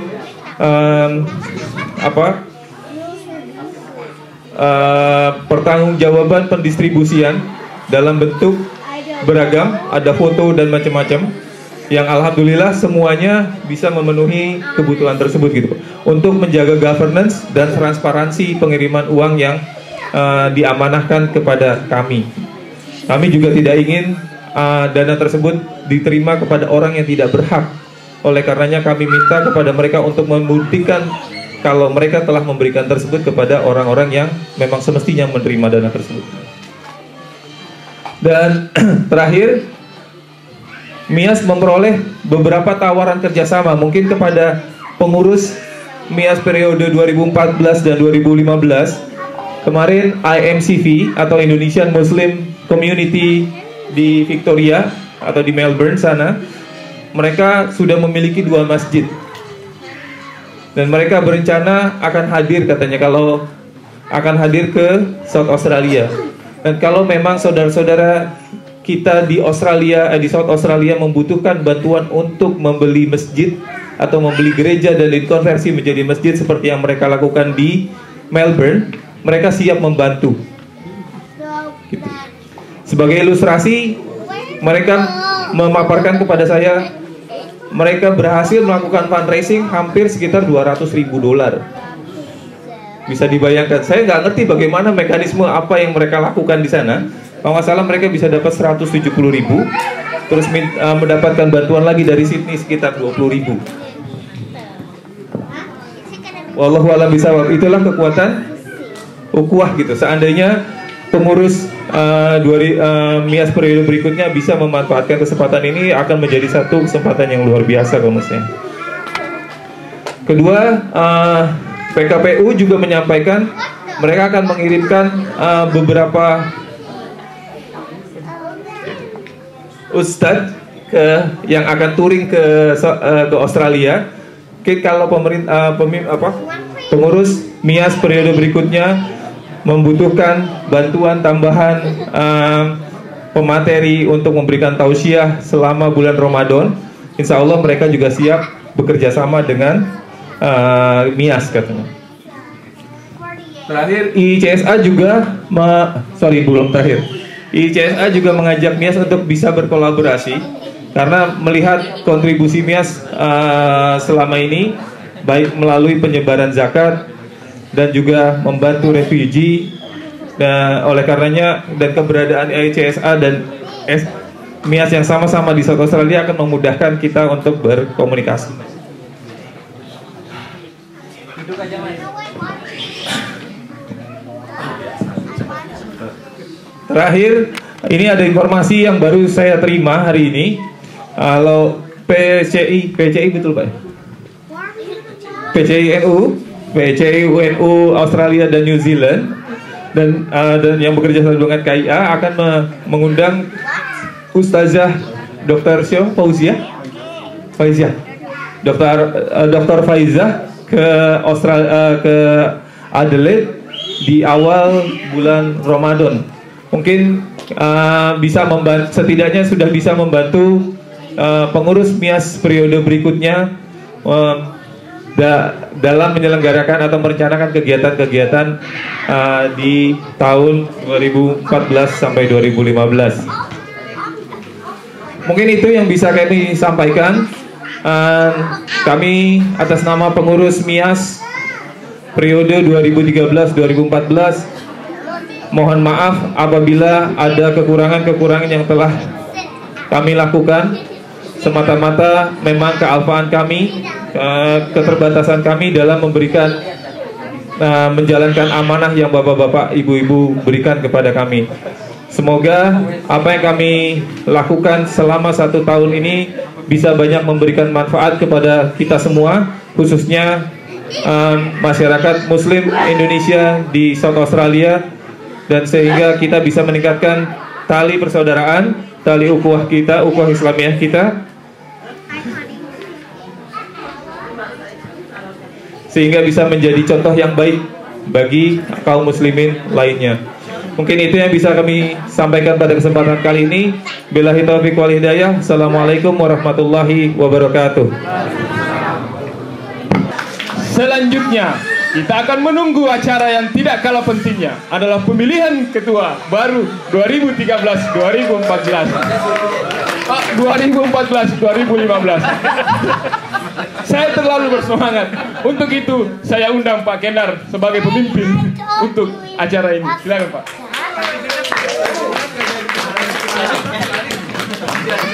Assalamualaikum warahmatullahi wabarakatuh.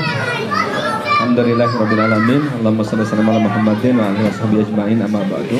Bapak-bapak, ibu-ibu, langsung saya tawarkan ya. Ini langsung ke acara inti pemilihan ketua MIAS. Setuju? Baik. Karena tidak ada draft tata tertib pemilihan, tidak ada begitu. Tidak ada kan ya?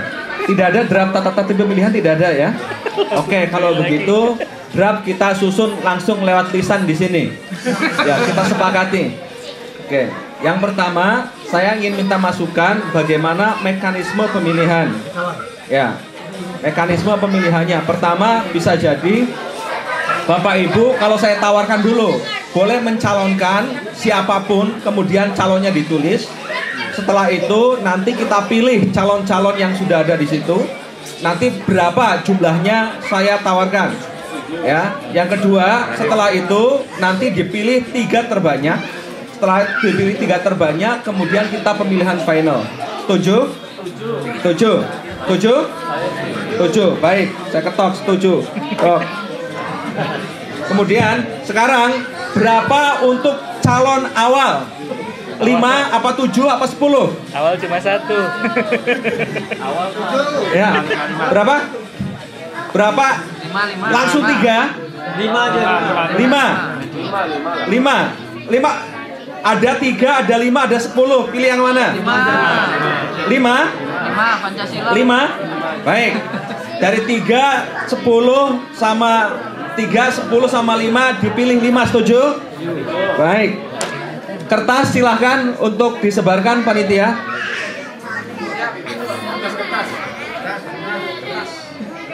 Berarti kertas ini pilih salah satu nama. Dari nama berarti nanti kita ranking.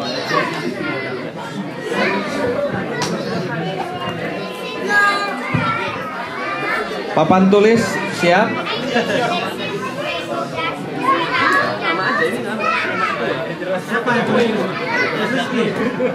Seluruh yang ada di sini terkecuali anak-anak punya hak suara.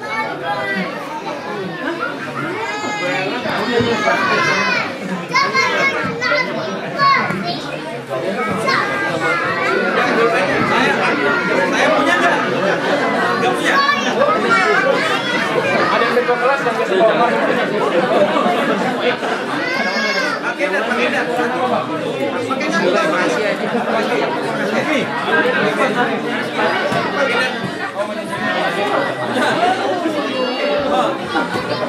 Presidium punya apa tidak suara? Punya.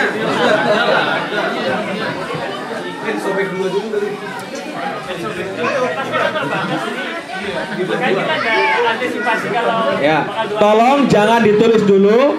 Angkat kertas, lipat jadi 2, kemudian disobek jadi 2. Oh, habisan dah. Ya. Lihat begini ya. Kemudian sobek jadi 2. Ya, yang satu dipakai, satu dikantongi untuk nanti lagi. Pak Kendar, oh jadi tua nggak? Ya? Saya tidak. Jangan. Presidium tuh nggak boleh. Aklamasi kok. Oke, ya. Langsung sekarang tulis salah satu nama. Satu saja.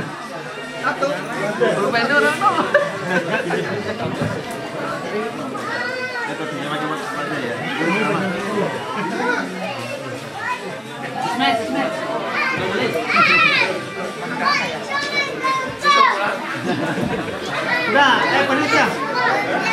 Kumpulkan lagi. Nggak boleh.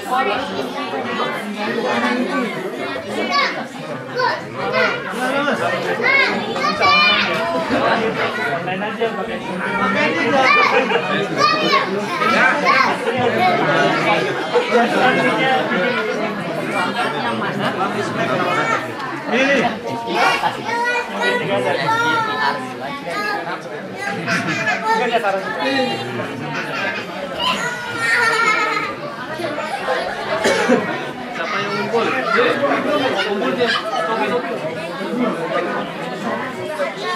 Oh, ini disimpan. Baik, baik.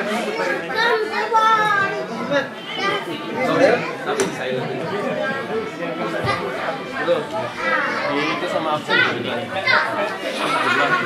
Nanti kita pakai lagi nih.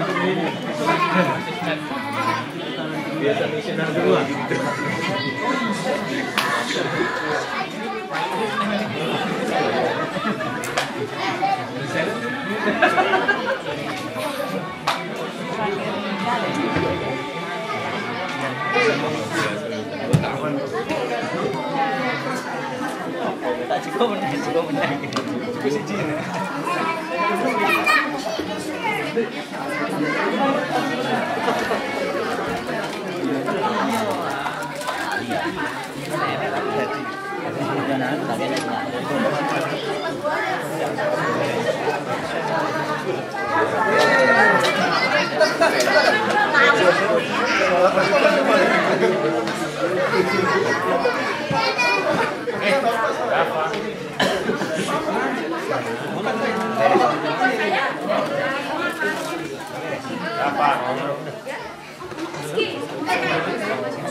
Kalau sudah, saya minta 2 orang sukarelawan untuk membacakan dan 1 orang mengatakan sah. Saksi. Siapa? Siapa? Mas Dias. Ya. Mas Dias sama siapa lagi? Sama Mas Faruk. Ya, Mas Faruk. Faruk. Ayo. Ya, Mas Faruk. Aparat PPIA. Jadi. Baik. Nanti Mas Dias yang membacakan, Mas Faruk mengatakan sah atau tidak sah.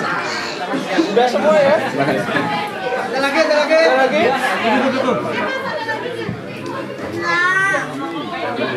Yang kau itu kan itu yang berdiri yang kau berdiri.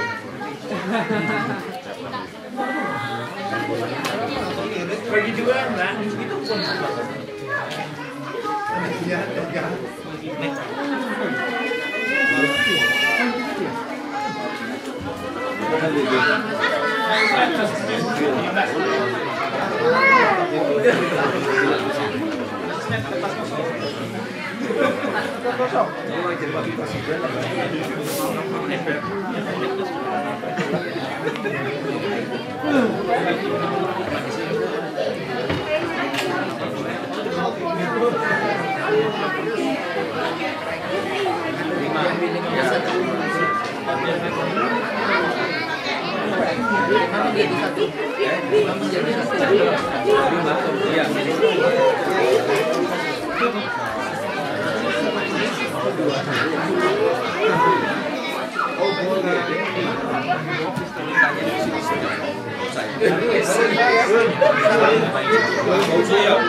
Yang belum?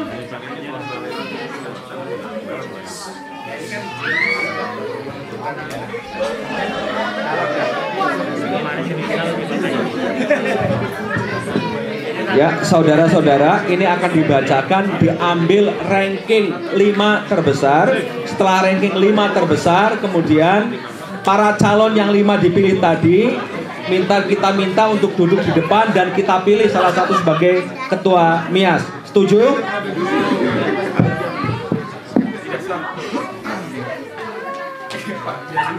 Guntur Ulum.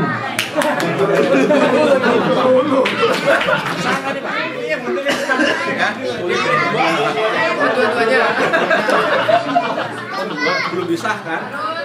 Belum kan? Sobek. Guntur.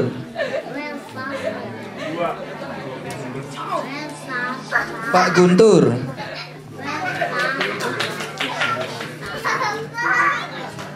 Guntur.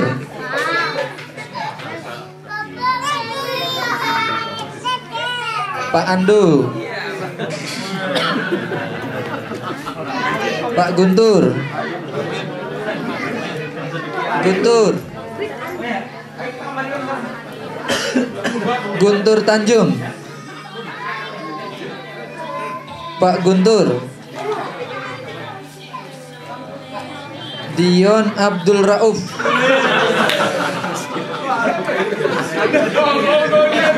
Guntur.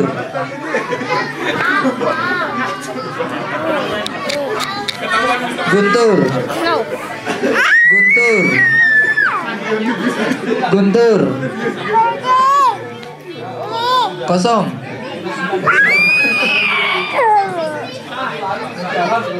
Dokter Gadi. Awal.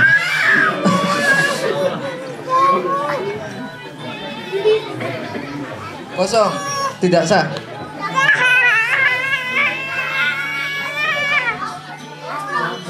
Faisal. Sukendar. Taufan. Kosong. Ali.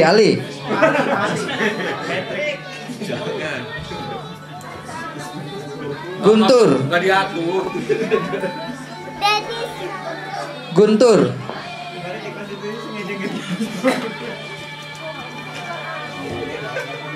Ali.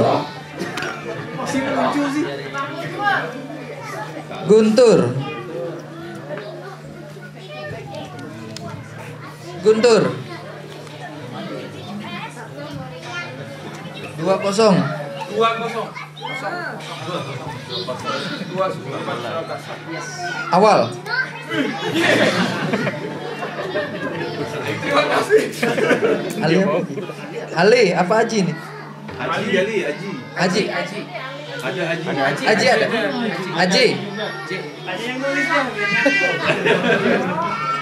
Guntur. Ali.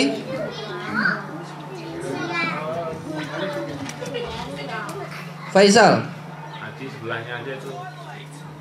Agak mirip ya Haji. Komarudin.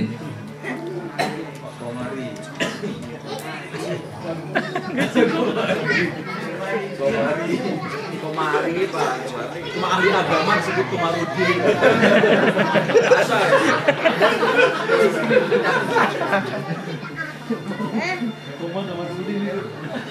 Iya betul loh.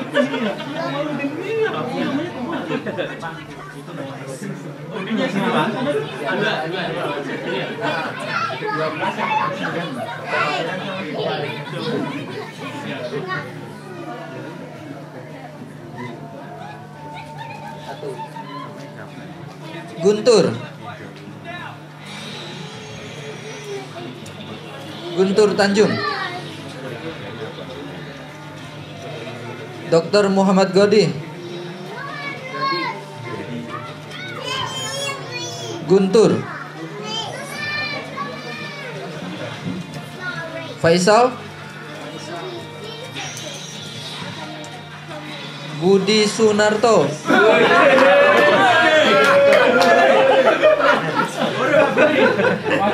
Ali bin Abu Thalib.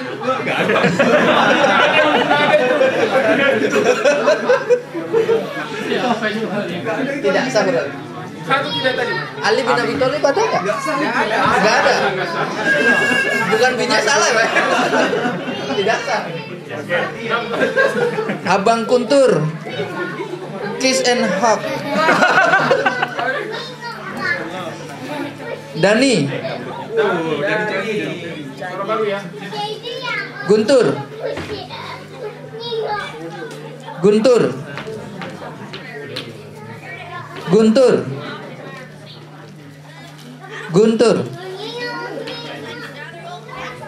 Awal. Pak Guntur. Awal. Ali. Bang Guntur oke. Taufan. Guntur. Pak Guntur. Ali. Guntur. Sukendar. Guntur. Guntur. Ustadz Sukendar. Udah, Guntur emang jos. Guntur. Dan terakhir adalah Guntur.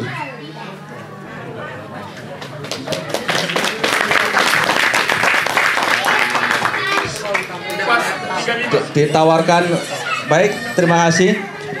Kita tawarkan apa cukup satu putaran atau ada putaran selanjutnya melihat fakta begini. Ya, ini apapun kesepakatan kita, ini adalah kesepakatan forum ini. Ya, setuju langsung kita tetapkan Pak Guntur sebagai Ketua MIAS. Ya, baik. Ya, terima kasih. Untuk itu, mari ya ingat Pak, ya tentunya kita sokong bersama. You will never walk alone. Nah, itu moto Persib Bandung. Oh, Liverpool.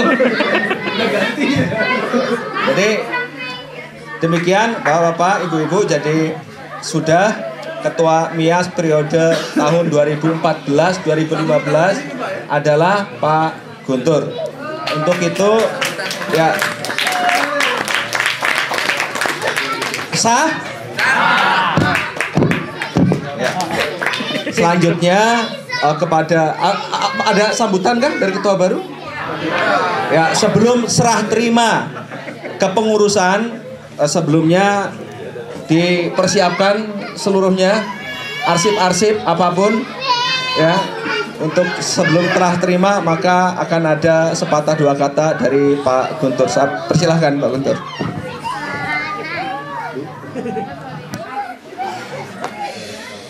Oh, ini sudah masuk dulu Pak, maju dulu aja nih Pak.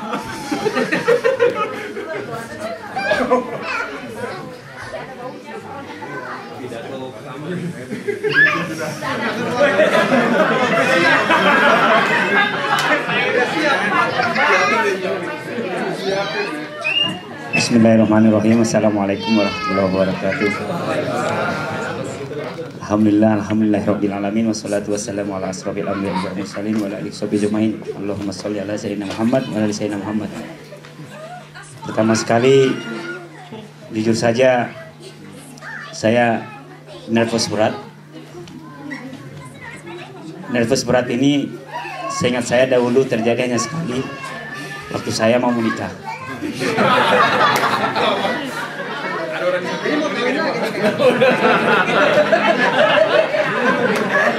Oh, nikah lagi nih. Ternyata nasib saya sama juga. Saya sudah pernah mengalami nervous menikah. Sekarang saya harus menikah lagi dengan MIAS. Saya baru dikasih ijab kabul oleh jamaah semuanya agar saya dibayat menjadi suami-suami bapak-bapak dan suami ibu-ibu. Artinya saya akan menjadi apa istilahnya, kalau pemimpin dibilang nggak kurang pas, jadi korban lah, jadi korban lokomotif di depan untuk mengurusi urusan jamaah ini. Jadi itu yang membuat saya nervous karena waktu akad nikah juga tanggung jawabnya besar sebagai suami, sebagai pemimpin, sebagai kepala keluarga. Nah, sekarang saya malah dibayat oleh jamaah menjadi kepala keluarganya jamaah, dan itu bebannya sangat berat sekali. Dan memang betul seperti yang dibilang Pak Sukendar tadi, berat itu akan ringan kalau sama-sama dijinjing. Kalau dibiarkan ke saya semuanya, kemudian semuanya lari, ya berantakan rumah tangganya memang. Tapi kalau semuanya saya kata, semuanya diskusikan, yang jelas seperti yang disampaikan oleh Allah Subhanahu wa taala di dalam surah Al-Mulk ayat kedua, "Allazi khalaqal mauta wal hayata liyabluwakum ayyukum ahsanu amala wa huwal azizul ghafur." Itu sesungguhnya Allah itu akan menguji kita dengan kematian dan kehidupan. Dan hanya untuk melihat, Allah itu ingin mentes perbuatan siapa yang paling baik. Amalu hasanah itu perbuatan siapakah yang paling baik di antara kita. Allah itu bisa berbuat apa saja yang diinginkannya. Jadi perbuatan baik yang di sini ini harus ada 2 syarat. Yang pertama adalah harus ikhlas. Intentionnya itu harus karena lillahi ta'ala. Dannya ini harus sesuai dengan yang diajarkan oleh Rasulullah SAW, yaitu sunnah. Kalau konsep logikanya orang engineering, dan ini artinya harus bersamaan. Intensinya atas nama Allah Subhanahu wa taala, bukan karena ria, dan harus mengikuti sesuai dengan ajaran Rasulullah SAW. Kalau 2 syarat ini nggak dipenuhi atau salah satu saja tidak dipenuhi, maka perbuatan baik itu nggak diterima oleh Allah Subhanahu wa taala. Dan ini yang berat. Dan ini sangat berat sekali. Mempertahankan keikhlasan itu paling susah sekali. Dan itu yang akan saya hadapi lagi. 2 tahun yang lalu saya juga di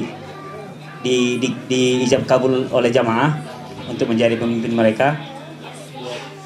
Susah sekali memang merangkul rumah tangga ini, karena di ujungnya juga akan ada perpecahan, akan ada divisi, dan itu susah sekali untuk mempertahankan rumah tangga itu. Jadi saya anggap Mias inilah rumah tangga saya. Dan kalau kita lihat tadi video itu begitu mengasihkan gitu nah. Tapi sampai ke situ itu paling susah gitu nah. Susah melihat kalau semuanya pada lari gitu nah. Jadi begitu kemudian minta pertolongan, semuanya punya kesibukan masing-masing. Akhirnya penting, makanya saya salut dengan Pak Ali. Belum ada sejarahnya 2 tahun berturut-turut mau jadi presiden Mias gitu loh. Belum ada sejarahnya, baru 1 orang ini. Dan saya salut gitu nah, kok bisa gitu nah. Alhamdulillah karena dibantu oleh tim yang kuat gitu nah. Saya juga memohon kepada teman-teman semua di sini, jangan hanya pintar membayar pemimpin. Sudah itu sudah itu nanti habis sholat asar semuanya menghilang gitu nah. Biarin aja nanti berkasnya sama Pak Kutur semuanya. Paling juga dia stres, telepon gitu. Enggak, jangan begitu gitu. Karena rumah tangga kita ini, Anda mengijab kabul saya, Anda juga sebenarnya yang ikut dalam mengijab itu gitu. Jadi kalau kemudian Anda lari, yang saya bisa sampaikan ke Pak Ali itu jazakumullah, hanya Allah yang bisa membalasi niat ikhlas beliau. Dan saya pribadi sebenarnya berat, tapi karena dari ijab kabulkan ya harus diikhlaskan gitu lah. Jadi sekali lagi kedepannya saya hanya menginginkan Mias ini menjadi sebuah komunitas yang mengikuti orang-orang yang benar dahulu, orang-orang yang sahabat-sahabat dahulu, tabiin dan generasi berikutnya. Saya ingin Mias itu seperti itu, menjadi komunitas seperti itu, orang-orang yang mengikuti gitu nah. Komunitas seperti itu. Dan moga-moga peninggalan kita nanti Mias ini, generasi-generasi kita berikutnya akan mengikutinya gitu. Jangan sampai Mias ini amburadul karena pemikiran-pemikiran kontemporer, modern yang sudah distorsinya terlalu banyak, sehingga Mias ini dibawa ke sana kemari gitu nah. Kita tidak mau seperti itu. Kita ingin Mias ini menjadi komunitas yang memang di sinilah diajarkan Al-Quran dan Sunnah. Saya mau yang seperti itu visinya ke depan. Jadi hal ini butuh komitmen gitu nah. Butuh komitmen dari Bapak Ibu semuanya. Jangan hanya saya aja jadi korban lokomotif. Kemudian saya sudah berhitam-hitam ria, mengangkat semuanya, udah kemana kesana kemari, yang lain-lain bersantai ria gitu nah, biarin aja. Ntar juga kan biar dirasakan, karena saya sudah merasakan gitu dahulunya gimana susahnya gitu. Jadi dakwah ini nanti visi saya ke depan itu, kalau kita lihat pribadi kita, dakwah kita ini akan berisi, kalau kita lihat dari atas kepala, dakwah kita akan berisi dengan pengetahuan-pengetahuan tentang Al-Quran dan Sunnah. Kemudian kita akan turun ke bawah sedikit, kita akan ketemu dengan hati, di mana semua pelajaran-pelajaran ini akan kita buat untuk mengikhlaskan hati kita, membersihkan hati kita. Jangan sampai ada major sin dalam hati. Kemudian turun ke bawah lagi sedikit, dakwah kita akan berhubungan dengan perut, ekonomi. Orang datang ke pengajian, insya Allah kita kasih makan, jangan pulang kelaparan nanti ngutuk-ngutuk. Terakhir nanti dakwah kita turun ke bagian kaki, identik dengan Mias ini juga akan mengurusi tentang kesehatan dan olahraga bapak-bapak ibu semua. Karena orang yang beriman itu lebih baik orang yang kuat dibandingkan yang lemah. Jadi kalau bisa bapak ibu semuanya itu sehat-sehat gitu. Sehat-sehat. Mias sudah punya program untuk itu. Jadi ada program itu, dan kedepannya at least Mias itu ada acaranya, dakwahnya 2 dalam sebulan itu at least. Itu misi saya ke depan. Pengajian rutin salah satunya itu bisa per 2 minggu, bisa per bulan, tapi yang jelas akan ada kegiatan penunjangnya at least 2 dalam sebulan. Jadi jangan sampai kesannya Mias itu sepi gitu nah. Kok kapan ada pengajian rutin, kok nggak ada lagi? Karena banyak sekali komplain yang masuk. Kok Mias itu kok mana kegiatannya gitu nah. Jadi harus ada, kita sibukkan semuanya untuk berdakwah gitu nah. Dan mungkin yang terakhir yang bisa saya sampaikan, kita akan menunjukkan ke masyarakat di sekeliling kita bahwa Mias itu ternyata adalah orang-orang yang muslimnya, orang-orang yang baik gitu. Orang-orang yang well organized, bukan pemarah, bukan kesannya teroris. Isinya orang Mias itu orangnya baik-baik, well organized, kemudian well manajemen semuanya dan bersih-bersih gitu. Dan sehat-sehat, apalagi sehat-sehat, semuanya olahragawan. Nah, gitu nah. Jadi jangan sampai nanti kesannya penghuni Mias itu ternyata ditempangi oleh kelompok ini dan kelompok itu, kemudian dicurigai. Jangan, itu semuanya bahaya. Ini citranya pokoknya kalau udah Mias jangan, kesannya nanti itu pokoknya bahaya deh. Jangan sampai begitu. Kita akan tunjukkan ke masyarakat sekeliling kita bahwa Mias itu ternyata adalah yang baik-baik, muslim yang baik gitu nah. Muslim yang bagus-bagus gitu nah, orangnya yang sehat-sehat dan pemikirannya benar-benar semua. Jadi mungkin itu yang bisa saya sampaikan. Kebanyakan memang lebih baik saya ngomong sekarang, karena saya jarang ngomong yang pertama ini, karena saya dijawab kabul. Saya juga akan menjawab kabul bapak ibu semua yang ada di sini. Tolong bantu saya.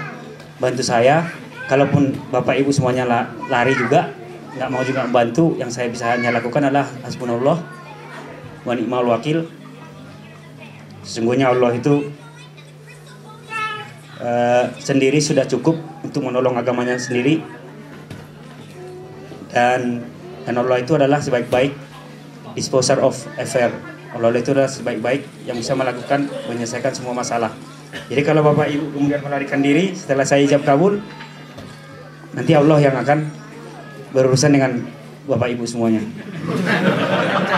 Ancaman. Karena hanya kepada Allah saya memohon bantuan Allah. Saya bilang sama Allah. Ijab kabul saya sudah dengan yang sudah menghadiri AGM. Ternyata setelah minta bantuan semuanya pada lari. Semuanya punya alasan masing-masing, sudah mau pulang, mau ini, mau itu. Laporkan, Pak. Nah, kemudian saya menjaga laporan Allah itu urusan Allah lah itu lagi. Kita sudah, karena saya nggak bisa lari lagi sekarang. Udah dijawab kabul gitu. Nah. Jadi terserah kontribusi Bapak Ibu semuanya apa saja terserah. Mau sebulan juga mau pulang silakan berkontribusi. Mau 2 minggu lagi juga pulang silakan berkontribusi. Apalagi mau 6 bulan lagi silakan berkontribusi. Dan kita usahakan nanti pengurus biasa nggak usah banyak-banyak. Yang berkomitmen aja. Nanti moga-moga semuanya mau mensupport karena memang berkomitmen ini yang paling susah dan susah cari orangnya. Kalau mensupport itu gampang gitu. Begitu butuh gampang, tapi berkomitmen terus menerus itu yang susah dicari gitu nah. Dan dakwah Allah ini membutuhkan orang-orang yang komitmennya tinggi gitu nah. Jadi saya kembalikan urusan ini kepada Allah Subhanahu wa taala. Moga-moga Allah Subhanahu wa taala membukakan hati-hati para jamaah agar mau bergotong royong untuk membawa MIAS ini menjadi komunitas yang lebih baik lagi yang menurut Al-Quran dan Sunnah. Itu saja, mohon kalau kebanyakan mohon maaf. Selanjutnya saya nggak akan banyak ngomong tapi banyak instruksi aja. Dan insya Allah kedepannya nanti kalau nggak salah Ramadan itu 3 minggu lagi hari Minggu tanggal 29 dan selama bulan Ramadan kita akan punya 4 pengajian setiap minggunya dan kita akan mulai mencari host untuk pengajian tersebut. Insya Allah Bu Nena sudah ada di sini orangnya, langsung bisa kita tanya nanti untuk kesediaannya dan kita akan mencari yang lain. Jadi saya kembali mengingatkan, mohon membantu saya ini adalah membantu agama Allah. Kalau Anda melarikan diri, urusannya dengan Allah. Itu saja. Assalamualaikum warahmatullahi wabarakatuh.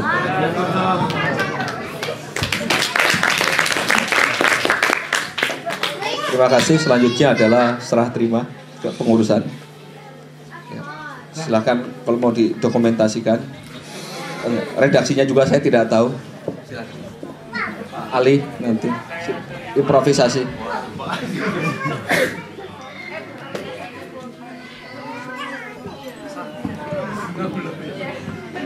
Bismillahirrahmanirrahim.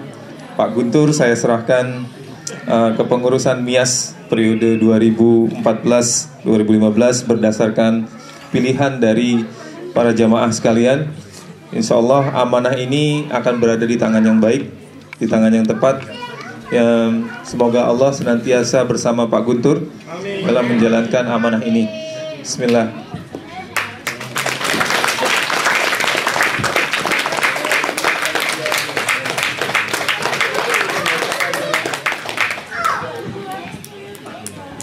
Terima kasih, tugas saya sudah selesai. Selanjutnya saya kembalikan kepada pembawa acara.